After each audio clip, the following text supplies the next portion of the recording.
Hello everyone, Rachel Williamson, Running Great Stores. In today's video, I want to talk about if it makes sense to have a commission-based model in your retail store environment. I am asked this question so often. If I had $1 for every time I asked it, I'd probably be retired at this point. There's a lot of talk out there in retail right now about does commission make sense? And what I want to do is break down in this video kind of 7 different ideas on how to be thinking about if you should be considering a commission-based model for your retail store. So I want to start with number 1. You've got to assess your business model. Are you a high ticket or are you specialized products that require a lot of product knowledge or a lot of persuasion capability? Perhaps they're high ticket luxury items. It might make a ton of sense. If you are a transactional business, so high traffic, lower priced goods, it probably makes sense to stay hourly. So assessing your business model is number 1. Number 2, understanding your customer experience goals. Commission can motivate your team to be far more engaged with customers, to really drop that task and wait on customers because the profit goes right into their pocket. If they're overly incentivized, they could get super aggressive in their technique and actually make customers not want to come in or not want to come in when that associate's working. I'll tell you a quick story. In the 90s, when I was running a high volume Ann Taylor store, this was before Ascena owned it. It was a commission-based environment, and there were a couple of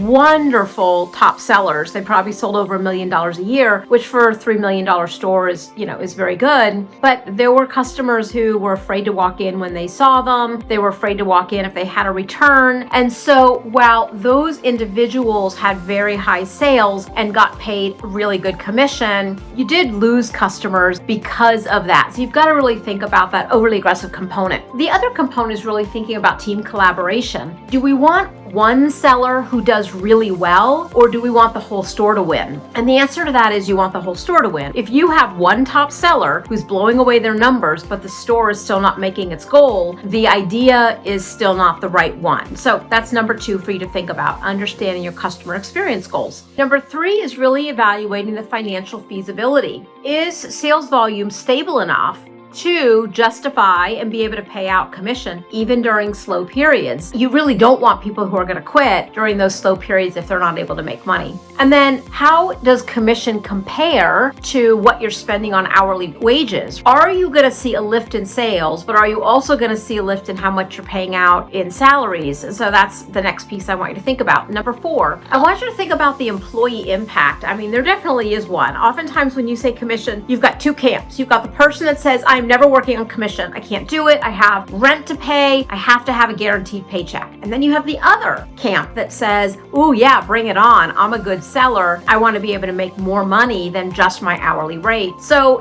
when you think about, are your teams going to be motivated by the extra money, or are they going to be stressed out by the idea of being on commission? Another thing is just attracting talent.